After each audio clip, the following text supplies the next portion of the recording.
Fala, povo! Aqui quem fala sou eu, Pedro Bussi. Estamos aqui para mais um episódio da nossa locadora e hoje eu tenho um convidado muito especial.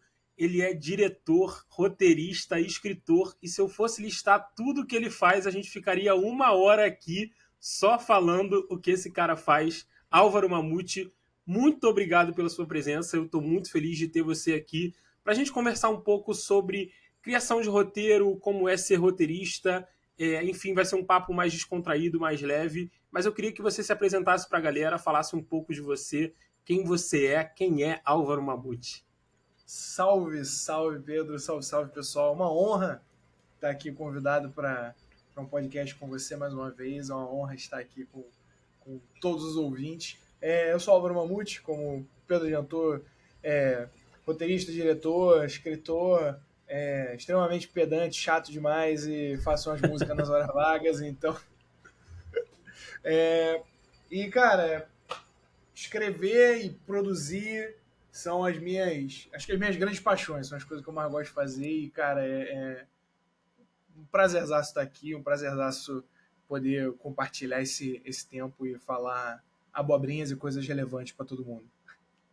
É isso, perfeito. A ideia é sempre essa, falar abobrinhas e coisas relevantes. É, Meu irmão, queria começar com você falando, e é uma pergunta que eu gosto sempre de trazer para as pessoas, falar um pouco sobre como surgiu esse amor pelo cinema. O que te levou a gostar do audiovisual em si, no geral, né? Não só o cinema, mas do audiovisual no geral. O que te trouxe para esse mundo? O que te conquistou? Cara, eu acho que eu sempre gostei de cinema. Eu acho que isso é uma pergunta muito difícil de eu responder. É, as minhas primeiras memórias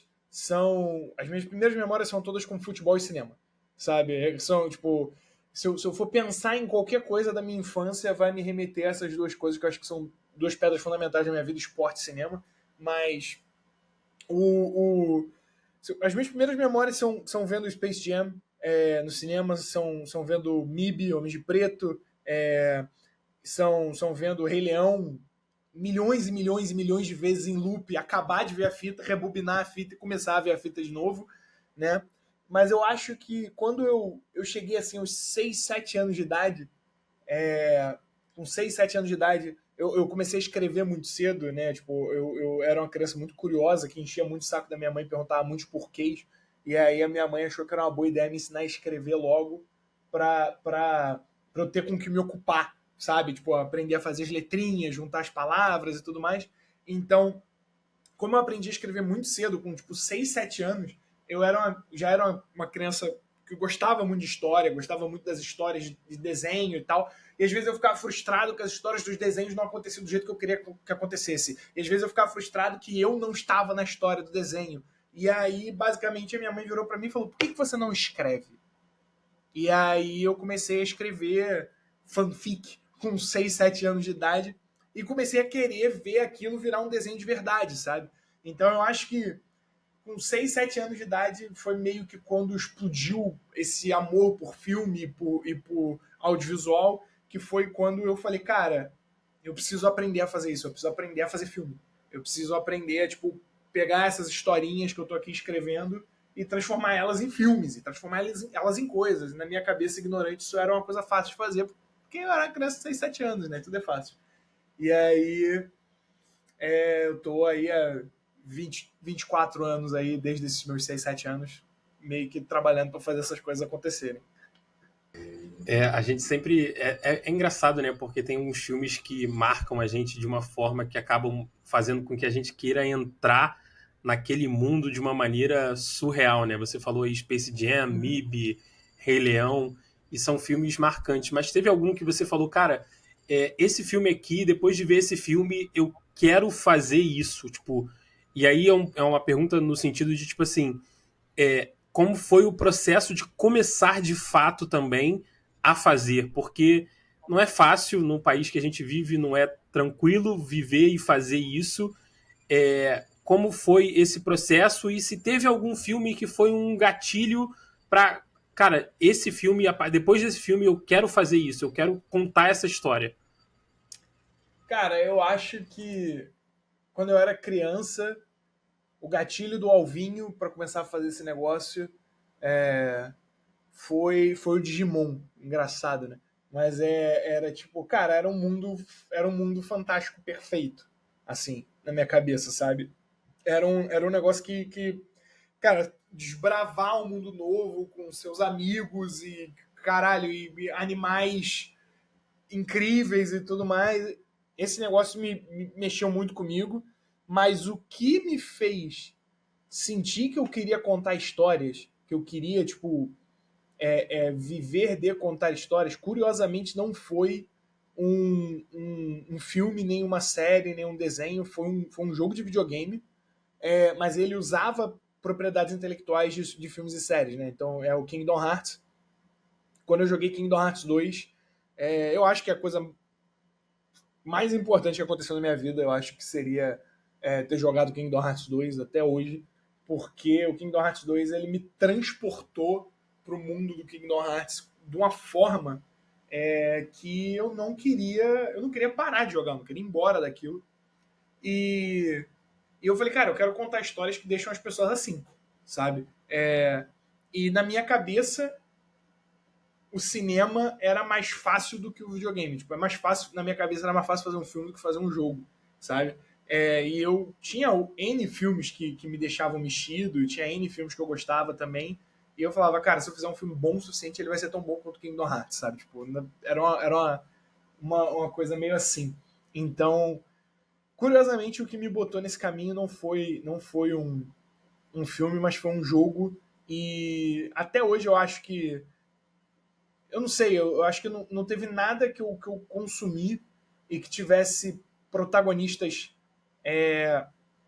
que mexessem tanto comigo, com motivações que mexessem tanto comigo, que tivesse esse negócio mágico em volta, que me fizesse suspender toda a seriedade do mundo e aceitar que o Mickey pode ser um espadachim que usa uma chave, sabe? Então, tipo, esse lugar, ele é um lugar que pra mim ele tá resguardado de perfeição, sabe? O Kingdom Hearts é realmente a parada que mudou minha vida, acho que completamente nesse aspecto de, tipo, deixou de ser uma parada juvenil, de gostar de fazer um negócio pra virar meio que um chamado. Tipo, não, eu quero fazer isso, eu preciso fazer isso. E como é que foi? Eu tenho uma pergunta que eu quero te fazer, que aí você falou do Kingdom Hearts, eu não sabia que era a sua inspiração, que era o seu início, que foi o que aflorou assim. Você já escreveu o seu Kingdom Hearts? Você acha que você já conseguiu escrever a sua obra nesse sentido? Ou Não, ainda vai surgir? não, assim, a minha. Eu tenho o que eu acho que vai ser a coisa mais importante da minha vida, o que é a minha obra, tipo, o Magnum Opus que a galera fala, né? O meu tá feito desde. Foi a primeira coisa que eu fiz. Tipo, eu fiz e falei, esse é o negócio que eu quero fazer e que eu acho que vai ser cara, o divisor de águas do mundo, sabe? Tipo, esse é o meu Kingdom Hearts. Mas eu nunca. Ele ainda não aconteceu, sabe? Tipo, a gente teve pequenas tentativas de fazer ele low budget pro YouTube, de ter feito, né, que é o Projeto Jazz, que é um. Hoje, se você quiser assistir, tem no YouTube 3 episódios, assim, 3 entradas do Projeto Jazz, 3 compilados. Ele foi ele é o meu Magnum Opus, ele é o meu universo gigante, a minha história é gigante, os meus personagens gigantes. Cara, só de mitologia do Projeto Jazz eu acho que eu tenho uma parada meio Tolkienesca, assim, de que, tipo, eu devo ter umas 20, 30 páginas de mitologia escrita, descrição de personagem, e descrição de ação, e descrição de arco, e metáfora bíblica. Tipo, cara, existe um mundo grande o suficiente do Projeto Jazz pra ser chato explorar o mundo, tá ligado? Tipo, cara, é grande demais, mas ele é a minha parada. Eu já tive a oportunidade de apresentar ele em alguns lugares, em alguns streamings, bati em algumas portas com ele. E ele bateu na trave 2 vezes de acontecer já, o que me chateia um pouco, mas eu acredito que tudo tem o seu tempo, né? Então, a primeira vez que ele bateu na trave eu era muito novo, então talvez se eu fizesse ele não fosse ficar tão bom. E a segunda vez que ele bateu na trave foi agora, foi recentemente. Mas eu acho que ele ter batido na trave agora recentemente é um ótimo sinal. Um sinal de que as coisas estão andando. Porque da primeira vez era tipo um long shot, era tipo, eu não sei como eu cheguei onde eu cheguei com esse projeto, e aí o mundo virou para mim e falou, calma, não é agora.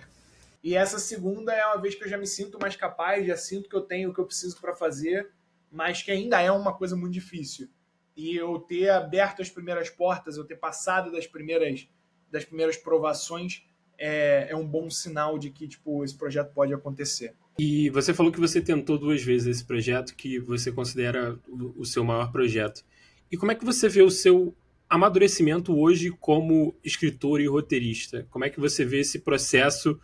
Porque a gente sai da criança que sonha e que quer fazer igual o videogame, quer fazer igual aquela história que conquistou ela de alguma forma, e hoje a gente vê que existe uma realidade dos fatos e a gente tem um amadurecimento como artista mesmo, né? Como escritor. E como é que você vê esse processo seu de amadurecimento hoje com relação ao que você produz e o que você faz e você escreve, enfim? Como é que você vê esse processo de amadurecimento? Cara, existe um coeficiente óptimo, né, um coeficiente ideal, perfeito, de conhecimento e ignorância. Todo conhecimento do mundo normalmente não te liberta. Todo conhecimento do mundo normalmente te bota numa situação em que você começa a se sabotar porque você sabe todas as possibilidades que podem acontecer, mas você não sabe de fato a que vai. E aí você começa a ficar nervoso com isso. E toda a ignorância do mundo é ruim porque você não sabe o que funciona. Então você vai bater com a cabeça na parede e todas as vezes que você conseguir vai ser por sorte. Mas existe um coeficiente ótimo em que você sabe o que funciona, mas você não conhece os limites. Então você tenta coisas que talvez outras pessoas não tentariam e consegue coisas por causa disso. E eu acho que o meu amadurecimento enquanto escritor tem sido muito encontrar esse coeficiente ótimo, sabe? Do beleza, isso aqui é uma ideia que eu gosto, mas ela é impossível. Ah, eu sei que ela é impossível, eu não vou tentar. Mas isso aqui é uma ideia, mas eu não sei que ela é impossível, e ela parece boa o suficiente, eu vou tentar. Então, o meu amadurecimento hoje, eu acho que vem muito eu não acho que eu sou um escritor, um escritor, um criativo melhor do que eu era com 14 anos de idade. Eu sei que isso parece uma piada. Mas eu acho que eu não sou uma pessoa mais criativa hoje com 30 do que eu era com 14. Eu acho que no máximo eu tenho mais elementos de vida real para conseguir jogar para dentro da minha ficção. No máximo eu tenho mais conhecimento de como as pessoas falam, de como elas se comportam, de como o mundo funciona, de como as situações de vida real se enquadram, para eu conseguir criar uma parada que seja mais relacionável. Mas eu não acho que isso seja ser mais criativo. Eu acho que isso só é ser um profissional melhor.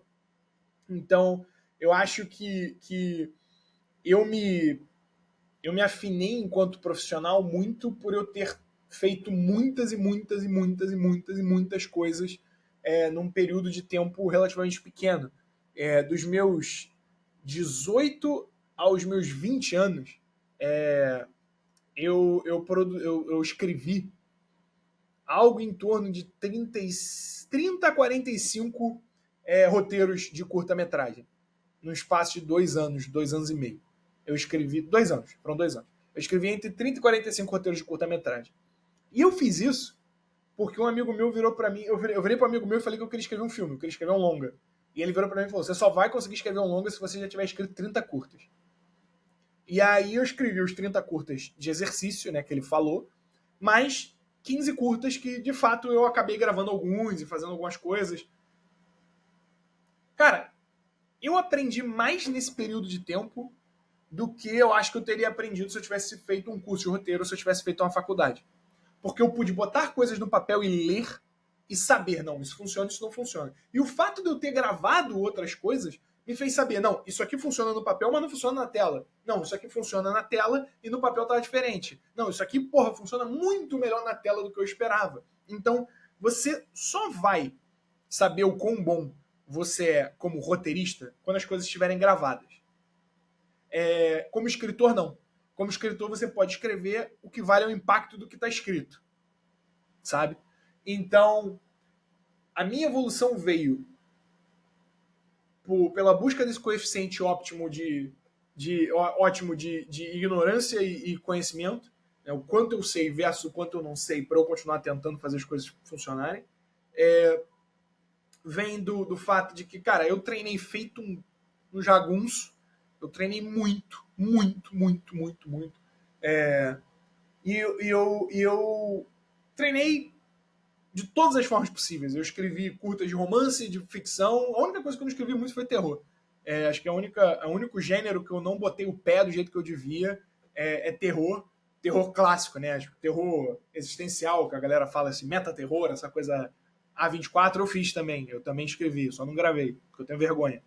Mas eu treinei muito e eu acho que hoje eu sou um profissional funcional, mesmo relativamente jovem, porque não tem tantos roteiristas da minha faixa etária que eu tenha trabalhado junto.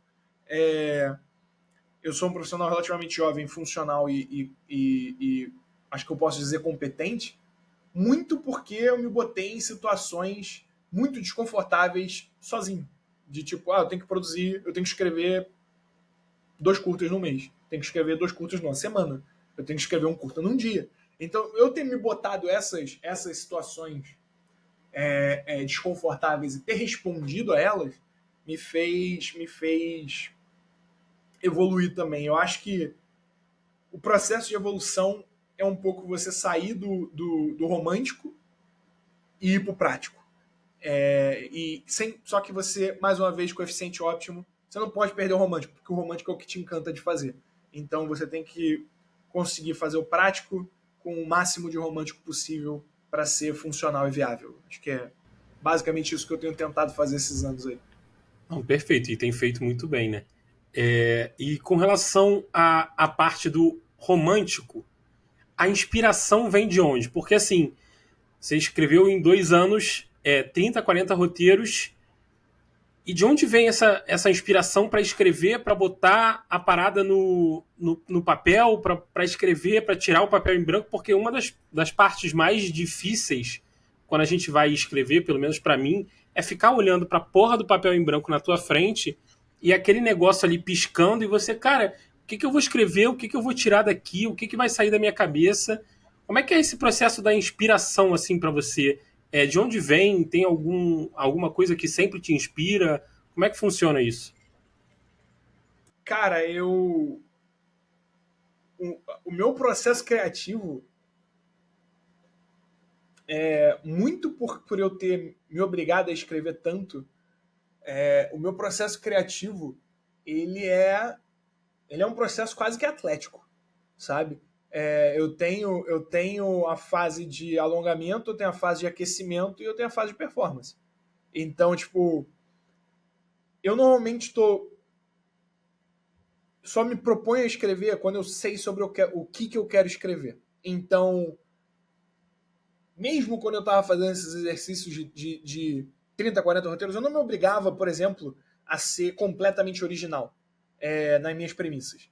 Então, eu quero escrever Deus e o diabo numa mesa de bar discutindo e o diabo tá puto porque o combinado dele com Deus não era esse. Não era ele tocar o inferno e Deus tocar o céu. Então ele tá puto. E aí, isso é zero criativo. A gente já viu isso ser feito em trocentas milhões de obras de ficção. Está na Bíblia de alguma forma, sabe? Tipo, isso é zero criativo. Mas beleza. Eu pensei o que eu quero. Eu me alimentei de uma fonte e pensei o que eu quero. Aí agora eu vou pensar como é que eu vou fazer isso ser meu. E aí esse é um momento de alongamento. Tá, o que eu quero contar com essa história? E aí eu vou parar e pensar, beleza, se é Deus e o diabo sentados numa mesa de bar discutindo, o que motivou o diabo a ir lá discutir isso? O diabo tá triste porque ele é visto como um cara ruim. E ele não era um cara ruim, pô. Ele era um anjo. Ele simplesmente virou para Deus e achou, pô, eu acho que eu tinha que ser mais valorizado. E aí Deus mandou ele pro inferno.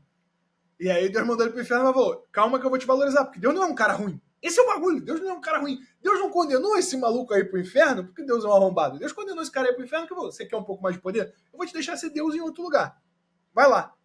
Só que o combinado não era esse. O combinado não era, tipo, todo mundo no planeta odiar esse cara depois disso. E aí esse cara tá lá porque ele é uma pessoa que se vê melhor do que isso. Ele se vê mais do que alguém que, porra, tá sendo odiado pelo resto do planeta inteiro, que ninguém quer ir pra companhia dele.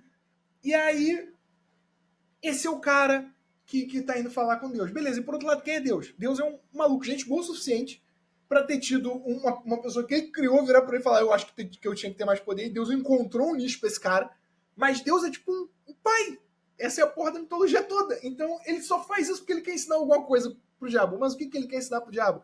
E aí rola todo esse lugar, tipo, de você entender. E aí, quando esse alongamento tá pronto, beleza, eu sei quem é Deus, eu sei quem é o diabo. Eu sei o que cada um quer nessa história. Eu sei onde é que essa história começa, qual é o meio e qual é o final. Aí é a hora da performance. Essa é a hora que eu sento para escrever. Eu não olho pro papel em branco antes de eu saber todas as páginas do roteiro.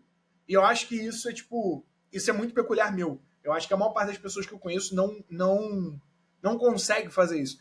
As pessoas precisam escrever um outline, precisam escrever, tipo, qual é a história toda, porque elas não conseguem organizar linearmente na cabeça delas de uma vez só, sabe? E aí, depois que elas estão escrevendo e vendo a evolução disso, aí elas encaram realmente a fase estrutural de roteiro. E eu não consigo fazer isso assim. Eu faço muitos processos ao contrário. Do jeito que as pessoas ensinam em cursos ou em livros, né? Se você pegar o Sid Field ou o Maqui, pegar um livro desse de roteiro, eu nunca li o Maqui, mas eu sei que tem lá alguma coisa falando sobre isso, porque já me falaram, que o diálogo é a última coisa que você escreve na cena. A cena é a cena e depois você bota o diálogo no meio. Pra mim isso é impraticável.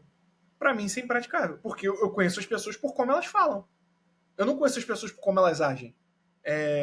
Eu acho que ninguém conhece as pessoas por como elas agem. Só as pessoas que você já conhece é tempo suficiente para saber como agem, sabe?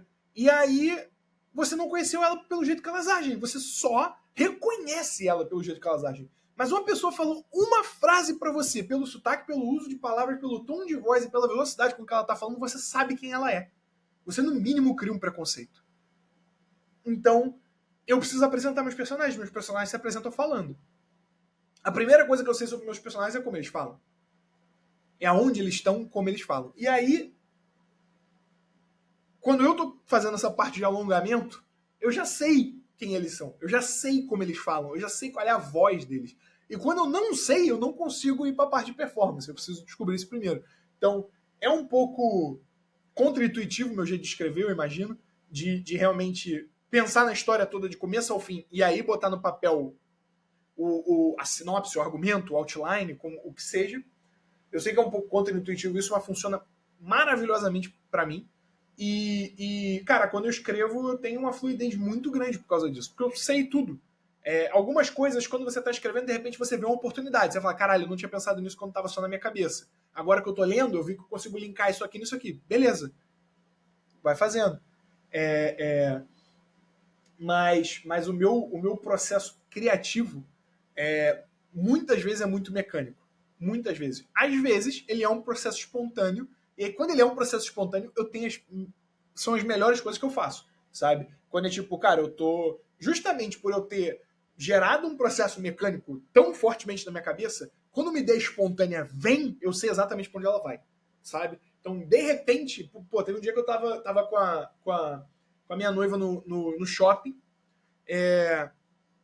A gente foi no banheiro, ela entrou no banheiro feminino e eu quase entrei no banheiro feminino, tipo, de distraído, sabe? Tipo, eu tava indo junto, quase entrei no banheiro feminino. Aí eu entrei no masculino e saí. E aí ela tava demorando um pouco demais pra ir no banheiro, mas tinha fila, eu tinha visto que tinha uma fila no banheiro feminino e tudo mais. E aí quando eu saí do banheiro, eu fiquei imaginando, cara, o banheiro feminino é meio que um vórtice, é tipo um lugar à parte. E aí, dessa parada, eu criei uma história em que o banheiro feminino é um portal para um mundo paralelo que só as mulheres têm acesso, e eu desenhei essa história toda e isso virou, tipo, cara... E aí agora a gente tá desenvolvendo isso para talvez virar uma animação. Tipo, cara, é um negócio completamente sem cabimento, mas ele veio ele veio de uma ideia dessas, de fato espontâneas, de fato aleatórias, de fato criativas, que eu só consegui desenvolver. E eu desenvolvi essa porra toda em 5 minutos. E eu só consegui desenvolver esses 5 minutos porque eu aprendi muito como é que eu faço esse negócio mecanicamente para trocentas outras ideias não originais. Então, é um pouco isso. Esse é meu processo. É um processo realmente bem, bem diferente, vamos dizer assim, né?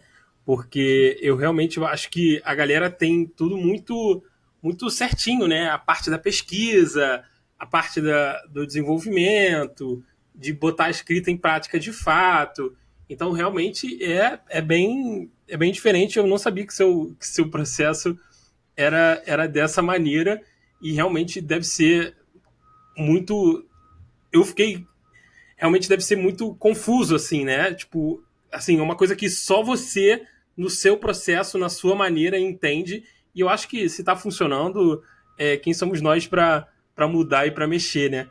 Mas eu queria falar de uma parada e eu tenho uma pergunta para fazer mais para frente com relação à crítica. E você falou um pouco sobre a forma como a gente visualiza o processo, o produto final. Eu quero fazer uma pergunta para você com relação à crítica, mas eu vou deixar essa pergunta mais para frente. Mas eu queria saber com relação à sua própria crítica. Como funciona isso com relação a você? Assim, você tem muito apego aos trabalhos que você faz, você se critica muito no processo criativo, você demora muito a entender que aquilo está pronto. Como é que funciona isso na sua cabeça, essa questão da autocrítica mesmo, né? Porque, de certo modo, isso em alguns momentos pode acabar travando a gente, né? E a gente nunca tá a gente nunca vai estar com o trabalho completo se a gente ficar o tempo todo revisitando os trabalhos, né? A gente nunca vai terminar um trabalho. Eu acho que esse é o maior mal que nós, como artistas, sofremos, né? Eu tive um processo muito sério durante essa fase de escrever os 30, 40 roteiros, que foi entender que eu não sou uma metonímia do meu trabalho, né? Tipo, o meu trabalho não representa o quão bom eu sou, ponto. Não só o quão bom eu sou fazendo isso, mas o quão bom eu sou, ponto. Né? Você não pode me medir como artista por um trabalho meu. E eu acho que isso é uma parada muito séria. Eu acho que eu tive um pouco de facilidade para isso, muito porque eu não faço uma coisa só na minha vida. Né? Tipo, eu faço música, eu faço cinema, além dessas coisas, eu gosto de esporte, eu tenho parte de empreendedorismo. Então, tipo, cara, por eu ser um cara que gosta de muitas coisas e que alcançou resultados variados de sucessos e fracassos em muitas coisas diferentes, eu sei que essas coisas não estão relacionadas a quem eu sou diretamente, nem a minha capacidade diretamente. Existe toda uma conjuntura e todo um contexto. Quando eu saí dessa fase dos 30, 40 roteiros, eu prometi para mim que quando eu achasse por um breve período de tempo que alguma coisa que eu fiz estava pronta, ela estava pronta. Sabe? Que eu não ia pegar um negócio e ia falar, tá pronto, vou esperar para rever e ver se está pronto. E eu prometi isso para mim porque eu não sou um estúdio, eu não sou um streaming, eu não sou eu não sou uma empresa multimilionária que investiu rios de dinheiro para fazer um filme e que precisa retornar esse dinheiro para fazer um filme. Tudo que vai embora se esse filme não estiver bom é a minha reputação. Por um breve período de tempo, porque amanhã eu posso fazer outro filme que fica muito bom e eu posso entregar e ele vai ser incrível. E a galera vai olhar e falar, caralho, o cara que fez aquele filme horrível fez esse? Sabe? Se você... Eu acho que eu só consigo ter essa percepção por causa disso, porque eu escrevi 45 roteiros, 30, 45 roteiros, e eu sei quais que eram bons e quais que eram um lixo, sabe? Porque durante um tempo eu fazia um vídeo por semana no YouTube e eu sabia o que era ruim, eu sabia o que era bom. E, cara, eu nunca sofri uma crítica veemente de alguém nos vídeos do meu YouTube falando, nossa, esse vídeo tá horrível. Eu nunca passei isso. Eu nunca sofri hate no YouTube. Na internet eu já sofri hate por outros motivos. Mas no YouTube, por criação de conteúdo, eu nunca sofri hate. Então, eu meio que me bendei um pouco disso, assim. E eu... Óbvio que eu tenho um cagaço inacreditável de fazer as coisas e ser criticado e alguém pegar aquele ponto que eu sei dentro do meu coração que é o mais vulnerável e descreditar o meu trabalho todo por aquele ponto que é o ponto vulnerável, porque aí eu vou ficar pensando, tá vendo? Eu tinha que ter corrigido esse bagulho lá atrás, quando eu pensei que esse era o ponto mais vulnerável. Todo mundo tem isso. Todo mundo tem isso. Quando eu gravei o Charlie Oscareco com o Zomer, com o Fábio, com a Luli, com toda essa galera, a gente gravou o Charlie Oscareco, cara, a gente teve um mal-estar entre a gente, tipo, muito forte, assim, de dissonância com relação ao filme, sabe? Ninguém estava satisfeito. Nem eu, nem eles, ninguém estava satisfeito com o resultado que a gente tinha chegado com o filme. Mas eu achava que o que a gente tinha funcionava. E eles não. E eu consigo entender isso. O que eu não concordo, e foi o caminho que a gente seguiu, o caminho que a gente seguiu, no caso, foi o meu caminho, né? Tô falando que eu não concordo e a gente acabou seguindo esse caminho da minha não concordância. Que se você não gosta de uma parada, ela não deve ver a luz do dia. Sabe? Você produziu aquilo. Você fez aquilo. Aquilo ali tá atendendo alguma função para você. Né? Por mais que ele não seja tudo o que você queria, você tem que saber vender o que você quer e que tá ali. Sabe? E por sorte, com esse filme, eu tava certo. Eu podia estar completamente errado e minha carreira ter acabado. Né? Mas eu, por sorte, estava certo e, de fato, eu falei para eles, eu falei, cara, eu acho que o que importa com esse filme não é a gente fazer um filme para ganhar o Oscar. Obviamente que, pô, a gente queria ter feito isso. Obviamente que a gente queria ter feito um curta que, pô, a galera fosse olhar e fosse explodir, assim, cara, coisa linda, bem filmada, bem dirigida, enquadrada, produzida, não sei o que, não sei o que. Óbvio que era o que a gente queria. Mas não foi isso que a gente conseguiu fazer. No entanto, se você assiste esse filme, ele conta uma história, ele tem boas performances, ele tem andamento, ele tem ritmo. Então, a gente está mostrando que a gente sabe contar essa história. Se a gente está mostrando que a gente sabe contar essa história, eu acho que a gente tem que soltar esse filme. Não foi uma decisão fácil. Nem para mim, nem para eles. No entanto, eu não me arrependo um segundo de ter tomado essa decisão. Não me arrependo um segundo de ter tomado essa decisão. E do mesmo jeito que ela não representa quem o Zomer e o Fábio são como artista, de fato não representa, porque eles são absurdamente mais talentosos do que o que a gente conseguiu fazer com aquele filme. Tipo, cara, o Zomer, na minha opinião, é um dos malucos visualmente, cara, mais talentosos do Brasil. Acho que talvez do mundo. Tipo, ele é um moleque, tipo, cara, absurdo, sabe? E você vê o filme é, tipo, o mínimo. Sabe? Eu, se fosse ele, provavelmente ia ficar inseguro de soltar esse filme. Não ia gostar. Mas assim, modéstia à parte, o filme também não é o que eu sou como diretor.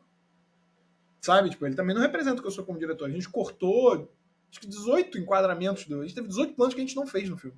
No filme de 18 minutos. Tipo, ele também não representa o que eu vi pro filme. Ele também não representa o que... Assim, a gente montou com o que a gente conseguia.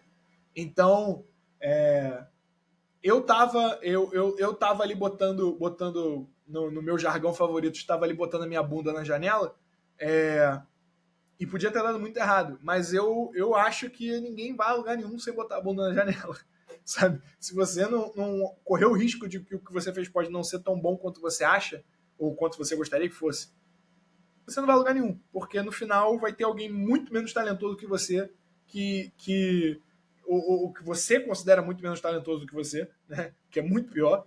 Vai ter alguém nesse estágio que simplesmente fez um filme, lançou e que hoje trabalha com isso, enquanto você não. E a única coisa entre você e trabalhar com isso foi você mesmo, sabe? Eu não queria viver com isso nas minhas costas. Eu não queria de verdade viver com isso nas minhas costas. E eu acho que esse é o melhor jeito de fugir, na realidade, dessa autossabotagem de não querer soltar as coisas. É você pensar a quantidade de portas que se fecha para quem não tem nada produzido. Eu acho que tem que. É isso que você falou, né? Tem que colocar no mundo, cara. Tem que botar para as pessoas verem, porque às vezes as pessoas vão se. É muito difícil, às vezes, porque a gente, como artista, como escritor, a gente tem uma noção de como as pessoas vão interpretar a parada. Mas pode ser que as pessoas interpretem de uma forma diferente, porque aquilo tem uma vivência, aquilo tem uma interpretação diferente na cabeça dela. Então, pode ser que um filme agrade muito uma pessoa e pode ser que pode ser que outra pessoa não goste do mesmo filme. Então, assim, é muito complicado isso. E você falou um pouquinho sobre a crítica dos outros. Como é que é lidar com isso, com essa questão da crítica dos outros? Porque você já lançou, já participou como roteirista da série Impuros e, obviamente, é uma série muito boa, nacional, muito bem feita, muito bem escrita, mas que, de certo modo, ela está aberta a críticas que podem ser relevantes ou podem não ser relevantes. Eu me vejo muito nesse lado mais crítico e para a gente é muito fácil chegar e tentar apontar o que a gente acha que é o erro ou o problema no roteiro, na direção, e às vezes a gente está só sendo prepotente de uma forma absurda por achar que existe algum problema ali e, na verdade, o diretor ou o roteirista queria trazer outra visão. Como é que é para você lidar com isso, com o fato de que sua obra está ali para ser criticada pelos outros? Cara, isso é uma ótima pergunta, na verdade. Eu sou. Por eu ter falado o que eu falei nos últimos 10 minutos, pode parecer que eu sou uma pessoa muito segura, né? De que você tem que correr riscos e é isso, e botar a cara e não sei o que, não sei o que lá. Mas eu gosto muito de dizer que na realidade eu não sou seguro, eu sou burro. Eu ignoro. É o lance da ignorância, né? Tipo, eu ignoro uma quantidade de fatores específica que me é confortável naquele momento para conseguir fazer o que eu preciso fazer. No entanto, eu sou uma pessoa muito insegura. E quando as coisas estão prontas, eu estou muito nervoso de como elas vão ser recebidas, sabe?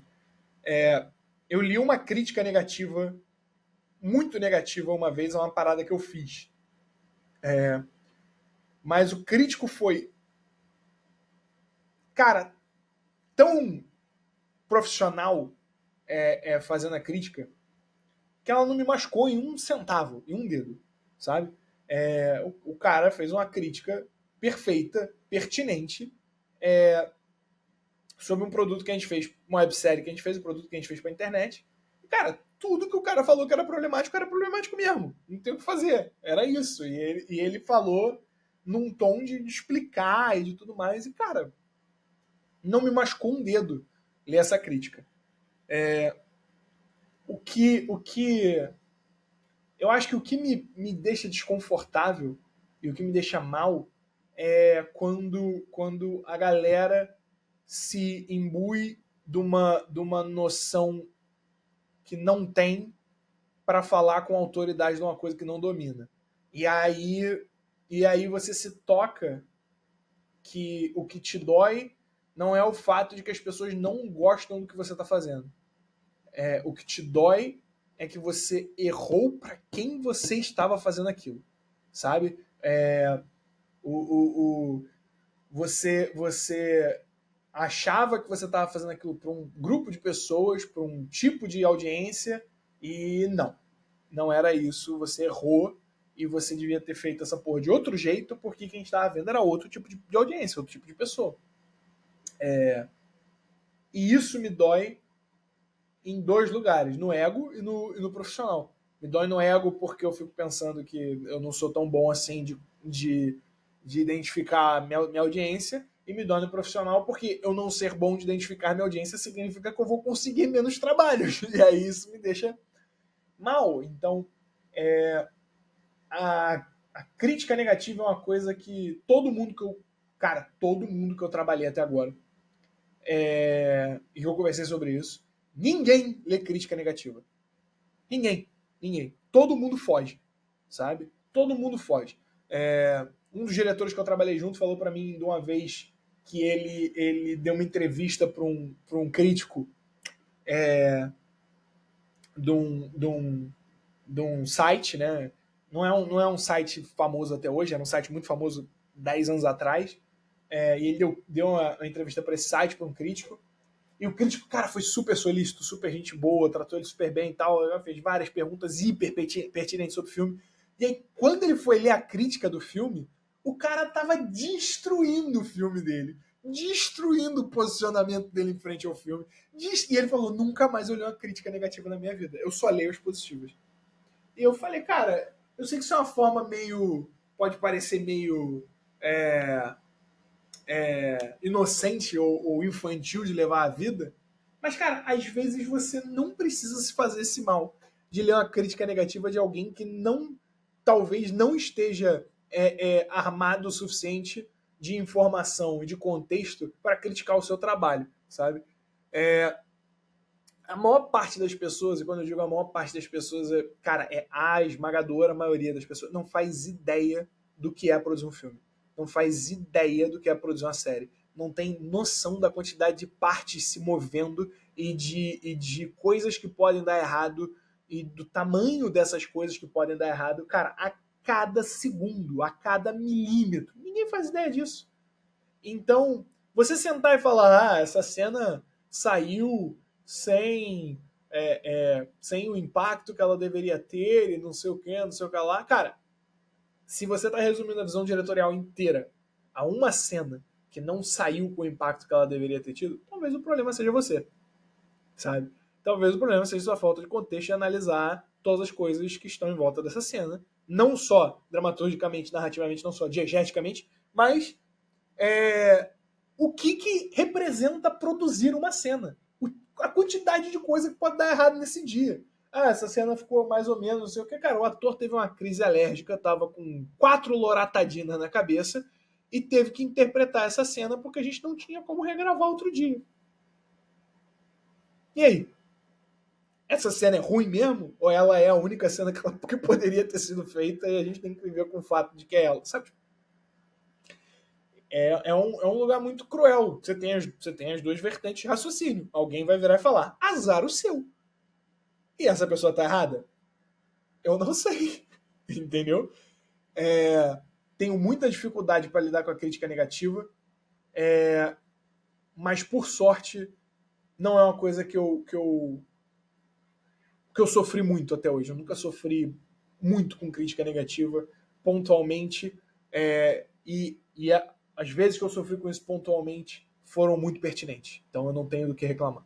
E eu acho que existe, e aí mais o lado do crítico aqui, eu acho que existe muito uma coisa na crítica e que eu venho analisando muito com relação aos críticos que eu acompanho, as pessoas que falam sobre cinema que eu acompanho, que existem dois tipos de crítico, né? Aquele crítico que tenta de alguma forma se afastar da obra e tentar analisar aquilo como se fossem peças isoladas de um tabuleiro, e existe aquele crítico que tenta analisar o conjunto da obra e o quanto que aquela obra te impacta emocionalmente, né? Porque eu acho que a ideia da crítica como um todo é tentar analisar o impacto emocional que a obra te causa, né? Porque no final das contas ela está querendo te passar uma mensagem, ela está querendo te passar alguma coisa de alguma forma.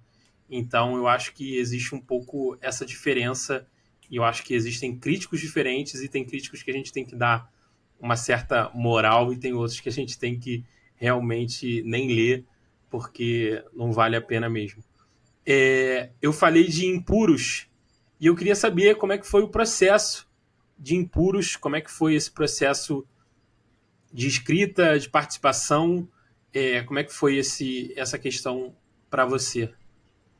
Cara, Impuros é provavelmente a coisa mais divertida que qualquer roteirista pode escrever no mercado. Tipo, se você der a sorte de alguém ligar para você e te chamar para escrever uma temporada de Impuros, cara, vai.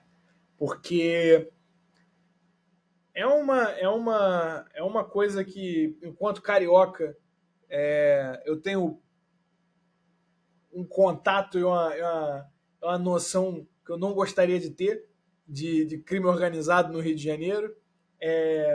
Ter nascido e crescido na Zona Norte, tenho conhecimento de muitas e muitas e muitas coisas que eu talvez preferisse não ter, mas se é para eu ter, é que sejam úteis. Né? Então, escrever sobre a criminalidade, mas dessa forma, quase. O Impuros tem um caráter quase satírico, assim, de que não existe absurdo no Impuros. Não existe nada no Impuros que é proibido, não existe nada no Impuros que desafia a lógica. Se você conseguir justificar bem o suficiente, vale, faça. E isso, enquanto roteirista, é uma delícia, cara. É maravilhoso. A nossa equipe, né? O Thiago Brito, o Thiago Ortman e a Clara Meirelles, cara, uma galera divertidíssima de trabalhar junto. Uma galera que também não existe ideia ruim com eles, tipo, vamos jogando blá, blá, blá, blá, blá, e a gente vai compondo. E por por ter sido a primeira série 100% ficcional que eu trabalhei na minha vida, a falta de amarras com coisas que você tem que contar, ela é uma perspectiva completamente diferente, sabe? Você realmente pegar uma história ficcional, que você não tem fatos que você precisa representar, que os personagens são o que foi determinado em outras temporadas, mas que se você conseguir justificar, você pode evoluir com eles para outro lugar. Cara, tudo isso é maravilhoso, é muito bom. E o processo criativo do Impuros foi muito livre. Então tiveram muitos momentos em que eu pude escrever do meu jeito, sabe? Em que, obviamente, quando você está escrevendo em conjunto, você tem fases de brainstorming que são colaborativas, você tem fases de escaletas, né, de pré-roteiro, que são colaborativas, mas a hora de escrever eu pude escrever do jeito que eu queria, eu podia escrever como eu queria, então isso foi maravilhoso. A voz das piadas dos personagens na quarta e na quinta temporada é muito não tô falando que tipo, eu dominei isso, eu tô falando que tipo, por sorte eu entrei num lugar em que essa voz era minha, sabe? Então o tipo de piada, o tipo de humor que eu podia fazer com os personagens era justamente o meu tipo de piada e o meu tipo de humor. Então a quarta temporada é a temporada com mais piada por cena possível, porque a gente ia sugerindo, eu ia entregando, e a galera ia amando e ia construindo em cima. Então, cara, tem coisas na quarta temporada do Impuros que, se você viu a primeira e a segunda, principalmente, você não acredita que é a mesma série. Você fala, cara, não é possível. E na quinta temporada que vai sair, tem ainda mais, sabe? Tem coisas na quinta temporada que eu falei, cara, como isso foi aprovado? Sabe? Tipo, como a gente conseguiu fazer isso ser aprovado? Então, o Impuros foi uma grande oportunidade que eu tive. Foi um negócio, assim, de muita sorte, para ser muito sincero. Eu fui indicado pela Juliana Soares, que é tipo, cara, Ju, você é incrível. Ela me indicou para a mesa de roteiro, me indicou para o Tomás Portela, que é o diretor. E, cara, eu ia ser contratado como assistente da mesa de roteiro. E aí, o chefe da mesa, que é o Thiago Brito, leu um piloto de série que eu escrevi. E aí ele virou pra mim e falou, cara, você quer ser contratado como assistente mesmo ou você quer ser contratado como roteirista? Aí eu, como roteirista, óbvio.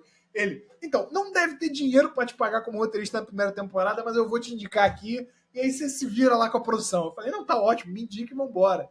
E aí foi exatamente isso, os caras me contrataram como roteirista. Realmente foi curto de dinheiro, mas eu não me importo, porque foi um dos projetos mais divertidos que eu escrevi. E aí, quando renovaram para a quinta temporada, o Impuros não ia ser renovado, o Impuros ia acabar na quarta temporada. Mas a Disney, né, a Star Plus, gostou tanto da quarta temporada que a nossa mesa entregou, que eles resolveram renovar o Impuros para mais temporadas. E aí chamaram a gente para escrever a quinta de novo. E aí, cara, foi mais um tempo aí recebendo como roteirista, o que é maravilhoso. E aí foi um período muito divertido. foi praticamente um ano escrevendo em Puros com essa galera, então é um pessoal que eu sou bem próximo, amigo, e que sou muito feliz de ter trabalhado junto, muito mesmo. E aí vem outra produção, outro trabalho que você tá dentro, que você tá inserido, que a gente não pode falar muita coisa, não pode falar nada, mas eu queria, na verdade, eu não queria nem saber muito sobre a série em si, porque você tá como um dos roteiristas da série do Senna na Netflix, e eu não queria nem saber muito da série em si, porque eu acho que vai ser muito mais legal e divertido descobrir tudo, porque essa é uma produção muito grande da Netflix, eu acho que tem tudo para ser sensacional. Mas eu queria saber, eu queria que você contasse, eu sei que existe uma relação muito forte sua com o Senna, com o Ayrton Senna. E eu queria que você contasse, obviamente, o que você puder da série, mas eu queria mais que você contasse a sua relação com o Ayrton Senna. Eu queria que você contasse essa história para as pessoas que estão ouvindo. Cara, essa série é simplesmente a coisa mais especial que podia ter acontecido na minha vida. Eu sou muito fã do Senna.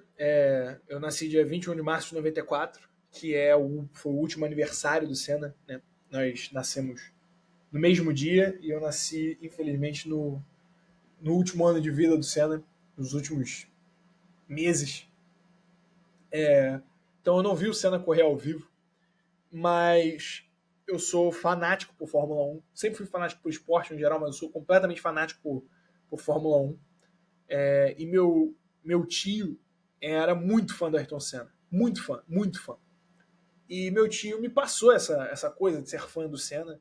Era uma coisa muito falada lá dentro de casa, o fato de que eu nasci no mesmo dia que o Senna. Então, desde criança, eu sempre tive esse negócio com o Senna. E meio que costurando todos os assuntos que nós conversamos aqui hoje, nessa fase que eu tava dos 30 roteiros e tudo mais, isso tudo aconteceu porque eu queria escrever um longa, e o longa que eu queria escrever era um longa do Ayrton Senna. E aí eu fui escrever. Eu vi o Rush e fiquei maluco com o filme, e fiquei maluco com o fato de que não existia um filme desse do Senna. E aí eu fui pesquisar e vi que não tinha nada em produção, não tinha nenhum anúncio de nada. Eu falei, bom, se não tem, eu vou escrever. E aí a gente volta pro assunto ignorância e conhecimento, porque você só faz esse tipo de coisa se você é um ignorante, você só faz esse tipo de coisa se você é um imbecil, e eu sou um imbecil. E eu falei, eu vou fazer porque vai dar certo. Nunca tinha escrito um longa-metragem na minha vida. Nunca tinha dirigido um longa-metragem. Nunca, nada. E aí eu sentei e fui escrever um longa do Senna. E cara, modéstia à parte, eu acho que eu fiz um bom trabalho naquele longa. Ninguém nunca leu esse longa de fato. As pessoas leram o argumento, leram a sinopse e tal. O roteiro, ninguém nunca leu. Mas eu acho que eu fiz um bom trabalho ali. Não é incrível, não é tipo, oh meu Deus do céu, não é a série que vai sair. Mas um primeiro longa, acho digníssimo. E aí, cara, eu fui atrás da família do Senna para apresentar o filme para eles, porque eu queria que o filme fosse produzido e eu queria que isso acontecesse. E dias antes, assim, de eu conseguir o contato da Bianca Senna, na verdade, da Bianca Senna, que é a sobrinha do Ayrton, que é responsável no Instituto Ayrton Senna, dias antes de eu conseguir o contato dela, um dia antes de eu conseguir o contato dela, eu passei por uma notícia dizendo que o filme do Senna estava sendo produzido. E aí, na verdade, que as pesquisas para escrever o roteiro tinham começado. E aí eu fiquei muito mal com isso, porque eu já estava com o roteiro escrito há mó tempão e eu não tinha ido atrás direito do contato dela e tudo, até que minha mãe virou para mim e falou, cara, lê a notícia. A notícia está escrita que eles estão começando o processo de pesquisa de roteiro. Teu roteiro já está pronto. Vá atrás dela, dá teu jeito. E aí eu virei e falei, cara, vou dar meu jeito. Graças a alguns amigos, graças a um amigo e muita paciência, eu consegui o contato da Bianca Senna, enviei um e-mail para ela, ela me respondeu quase que imediatamente e marcou uma reunião para a gente falar sobre isso. E aí nessa reunião eu virei para ela e falei, cara, eu quero ser muito sincero com você. Eu quero fazer o filme, é óbvio, mas na realidade é que eu quero ajudar. Eu não quero, tipo, eu não quero fazer o filme porque eu quero ser o cara que escreveu o filme do Senna. Eu quero fazer o filme porque eu quero que o filme do Senna seja bom. E eu sou apaixonado pelo Senna e eu não vou deixar o filme ser ruim. Basicamente é isso. Então eu queria ajudar. E ela virou para mim e falou, tá ótimo e tal. Eu falei, mas eu vi essa notícia dizendo que o filme estava sendo produzido, isso é verdade. E ela virou para mim e falou, cara, não é verdade. Essa notícia foi um jornalista que plantou por causa de não sei o que, explicou lá na hora, eu não entendi direito, mais uma vez, eu era um imbecil, eu tinha 22 anos, estava sentado na frente de uma pessoa da família do meu maior ídolo para tentar convencer ela que eu, com 22 anos, sem nunca ter tido um crédito em absolutamente nada, era a pessoa que tinha que escrever o filme sobre o maior herói da história do país. Maravilha. E aí ela começou a me falar todas as pessoas que já tinham passado por esse projeto e que tinham sido demitidas ou que o projeto não tinha andado para frente. E de Sylvester Stallone aos melhores roteiristas do Brasil, todos os nomes foram citados, sabe? E eu fiquei tipo, o que eu tô fazendo aqui? Eu fiquei pensando, o que eu tô fazendo aqui? Por que eu saí da minha casa? E aí, nesse momento, eu virei pra ela e falei, cara, então, o que eu pensei pro filme é isso. E aí comecei a explicar, contei tudo. Passei uns 45 minutos falando. E quando eu acabei de falar, ela virou pra mim e falou, cara, infelizmente, os direitos da produção do filme não estão mais com a família. A gente já passou os direitos para uma produtora aqui de São Paulo, que é a Gulani. Mas, e isso significa que a escolha de roteirista não está mais sob a nossa alçada, está sob a alçada deles. Mas eu gostaria que você soubesse que a partir de hoje você é o roteirista da família. E nós vamos te indicar para a Gulani como roteirista e tudo mais. Eu agradeci, tive uma reunião com a Gulani. Na minha reunião com a Gulani, basicamente o que eles me falaram foi, cara, você é muito novo, não tem a menor chance de que a gente vai conseguir levantar dinheiro para fazer esse filme se você for o roteirista e o diretor. A gente precisa de alguém com nome, senão isso não vai acontecer e tal. Mas a gente vai te manter perto porque vai que eles estão precisando do assistente, vai que o roteirista precisa do assistente, vai que... a gente vai te manter aqui perto. Eu agradeci. Cara, eles foram super solícitos comigo. Fabiano Gulani é uma das melhores pessoas que eu já conheci no meio do cinema. Caio, adoro o Caio Gulani também. Mas o Fabiano foi incrível comigo nesse dia, sempre foi incrível comigo. E, bicho, no meio tempo a gente produziu o Charlie Oscareco. E aí a gente produziu o Charlie Oscareco, lançou, ganhamos alguns festivais de roteiro. Falei, ó, alguma coisa que está acontecendo. E nesse meio tempo, nada da série do Senna, na época era filme, nada do filme do Senna acontecer. Nada. E aí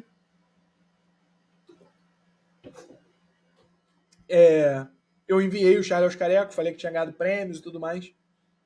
E eles...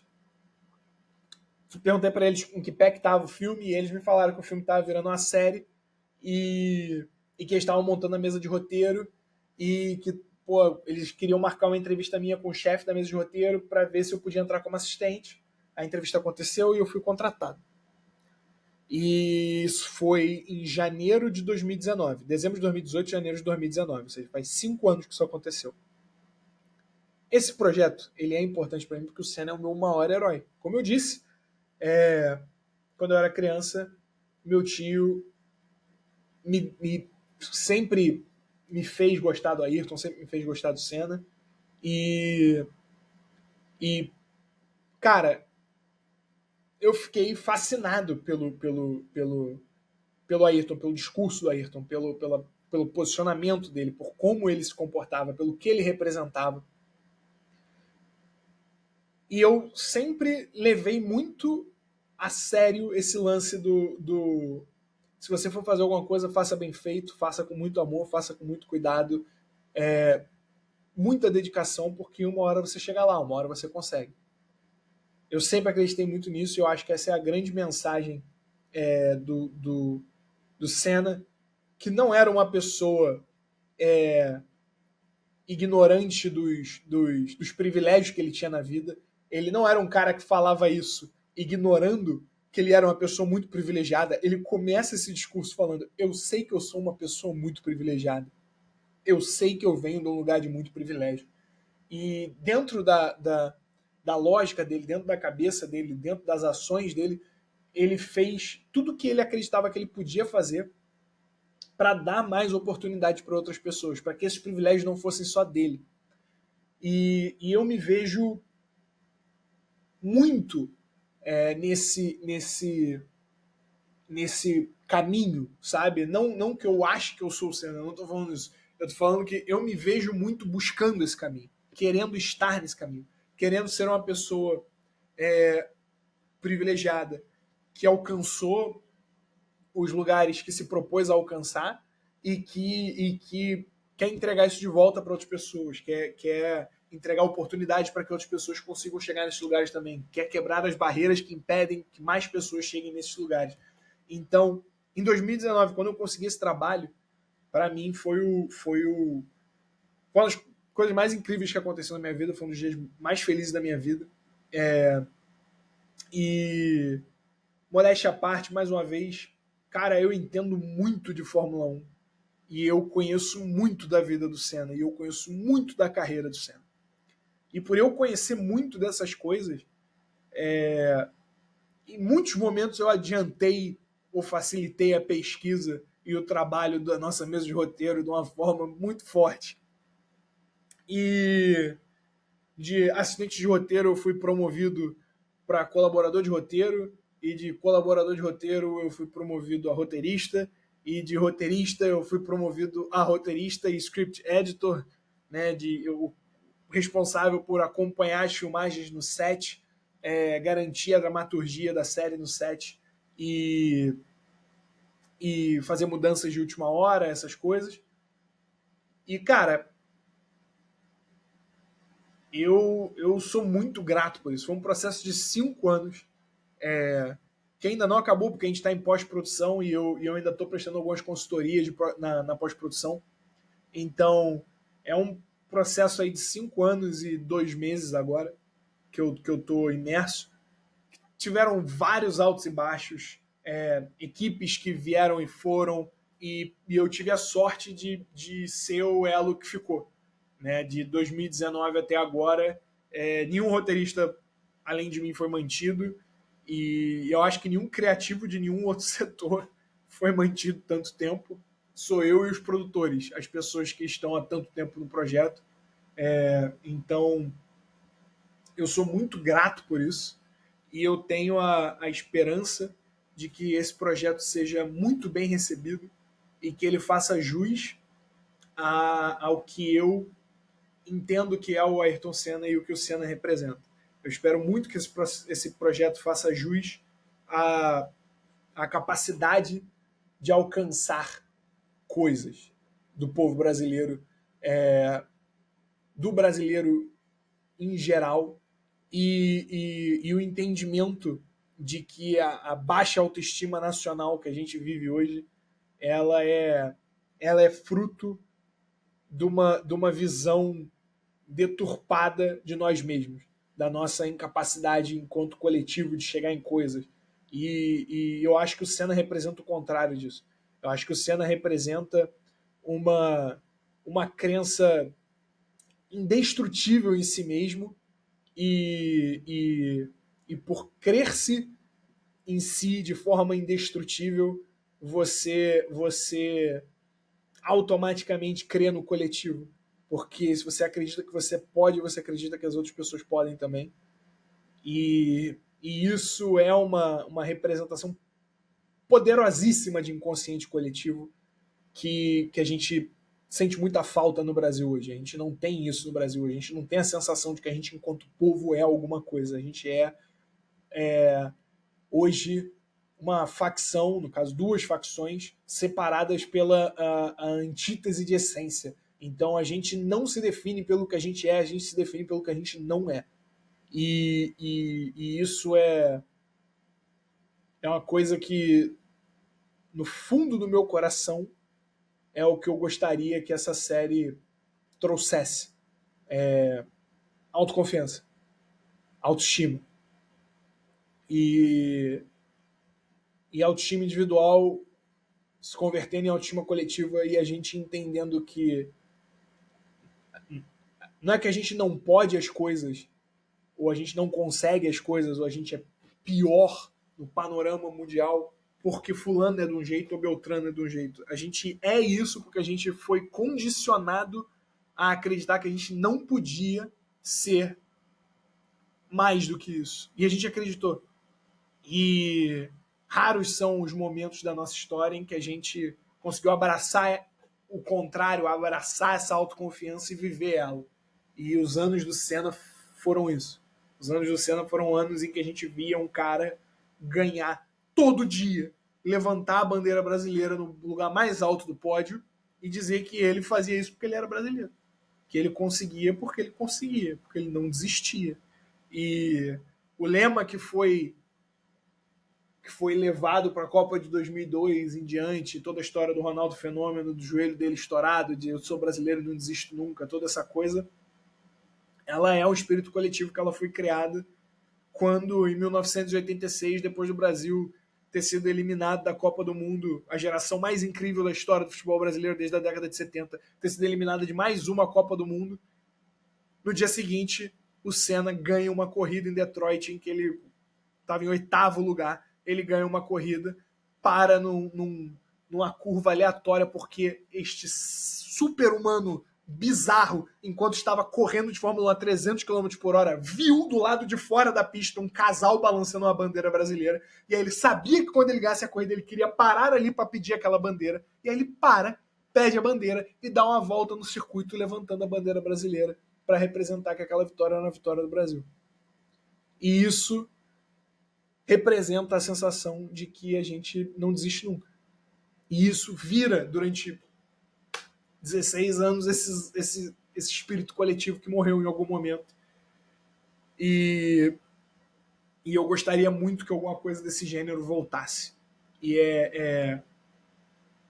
eu sei que é um pensamento romântico, mas é o romântico que eu não abri mão no meu profissional enquanto eu estava fazendo esse projeto em nenhum momento. Não é um sentimento faccionário político que eu quero que seja, eu quero que isso represente um dos dois lados na nossa divisão política. Não é isso que eu quero. Eu quero que isso represente que ser brasileiro e que acreditar no bem-estar de si próprio e na capacidade de si próprio e na possibilidade de impactar as vidas ao seu redor e melhorar as vidas ao seu redor, e que outras pessoas também vão conseguir fazer isso, que isso é ser brasileiro, que esse é o nosso inconsciente coletivo, que a gente não desiste nunca. E eu serei muito feliz se isso acontecer de alguma forma. Essa vai ser meu agradecimento ao Senna, eu acho. De algum lugar do outro plano ele ter me permitido contar essa história dele. Eu espero que essa seja a forma que eu possa agradecer a ele, ter entregue essa série dessa forma, gerando esse impacto, gerando essa melhora. Uma melhora que ele, com o exemplo dele, me entregou. Basicamente é isso que eu gostaria, é esse lugar que eu queria que isso acontecesse. Sensacional, cara. É muito. Dizer que é muito bonito, irmão, ver a sua paixão por essa história, ver a sua entrega por essa história, e eu tenho certeza que foi isso que essas pessoas viram e que quiseram colocar no trabalho. E, cara, uma série com essa paixão, com essa história, não tem como dar errado, não tem como sair algo diferente do sensacional. Então, é muito bonito ver sua paixão, sua emoção ao contar essa história. Eu fico muito feliz, de verdade, de você ter realizado esse sonho e ter conseguido contar essa história de alguma forma. A gente está chegando no final do nosso papo e eu queria saber o que a gente pode esperar do futuro de Álvaro Mamute. Eu sei que a gente não tem bola de cristal aqui, mas o que a gente pode esperar com relação a futuros projetos, o que pode ser contado, o que não pode ser contado, o que pode ser falado, enfim. O que você pode falar pra gente? Cara, eu tô no momento brigando para conseguir dirigir o meu primeiro longa. Tô correndo atrás disso. Apresentei o projeto em alguns lugares, tem algumas pessoas, tem alguns produtores interessados, mas as coisas no cinema elas andam no tempo delas. Então, tô correndo atrás disso. Ao mesmo tempo, já desenvolvi um próximo projeto com o diretor de cena, com o Vicente Amorim, que a gente também, na verdade, desenvolvi 2 ou 3 projetos com ele, que a gente apresentou aí pela rua também. E estamos em negociação, sabe-se lá o que vai acontecer.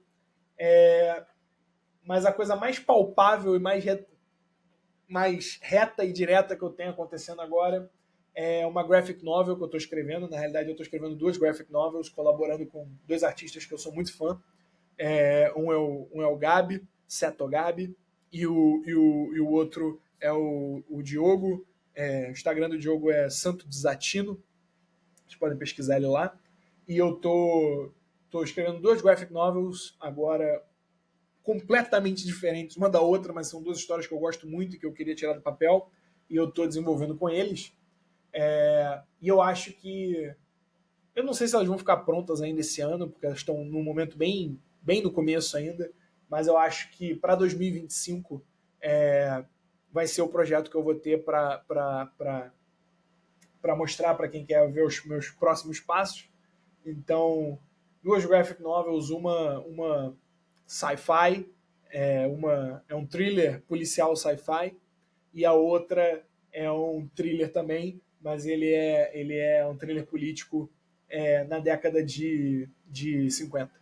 Então, basicamente é isso, são as coisas que eu estou desenvolvendo agora, e eu estou, cara, muito empolgado com essas graphic novels, apesar de elas estarem muito no começo. São 2 histórias que eu adoro, que eu acho que seriam muito difíceis de ser adaptadas, de serem desenvolvidas direto para o audiovisual, né, por serem 2 projetos meio relativamente caros.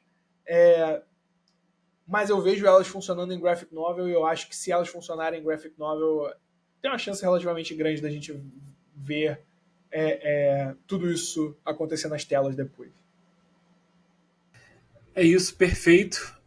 E aqui, no final, na nossa locadora, eu peço para as pessoas, para os convidados, indicarem 3 filmes para ver antes de morrer. E aí eu queria que você indicasse os 3 filmes de Álvaro Mamute para ver antes de morrer. Eu vou indicar os meus 3 filmes favoritos, então. Meu primeiro filme favorito, irretocavelmente e indiscutivelmente, é Homem de Preto.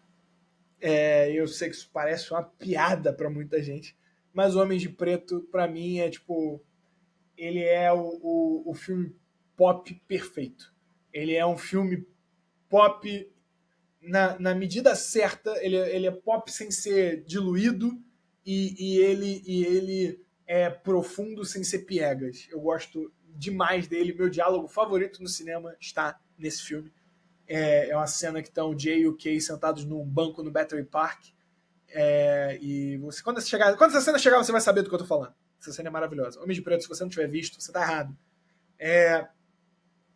O segundo filme que eu vou indicar aqui, meu segundo filme favorito, é Onde os Fracos Não Têm Vez, dos irmãos Coen. Os irmãos Coen são meus diretores favoritos, eu acho.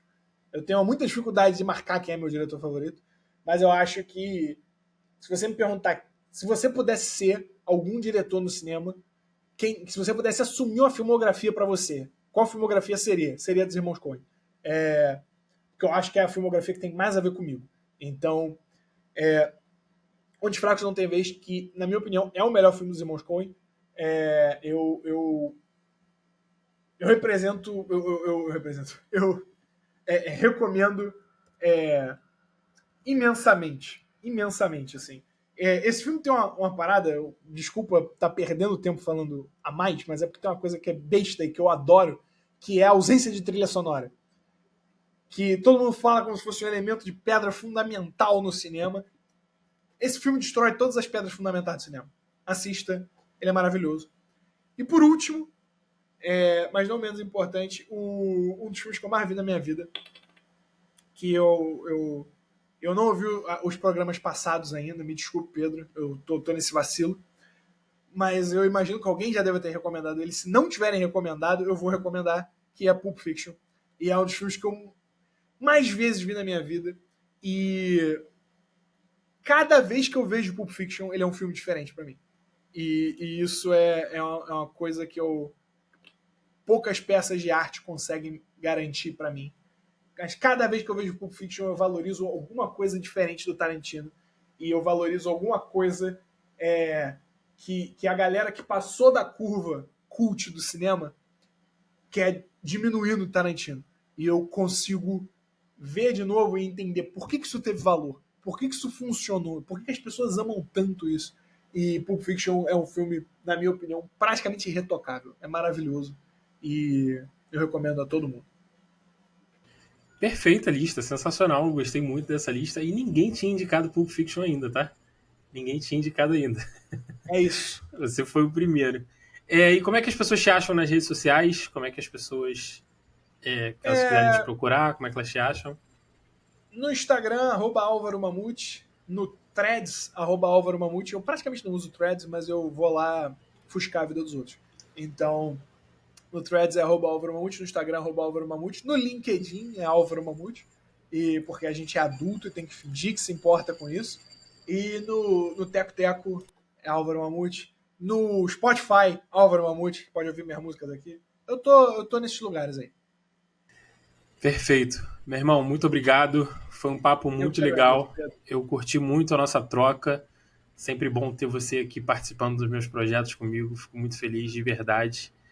Bom, galera, espero que vocês tenham gostado do episódio. Foi muito legal trocar aqui com o Mamute. Não esqueçam de deixar o like, avaliar a gente nas plataformas digitais de áudio. É isso, um beijo e tchau.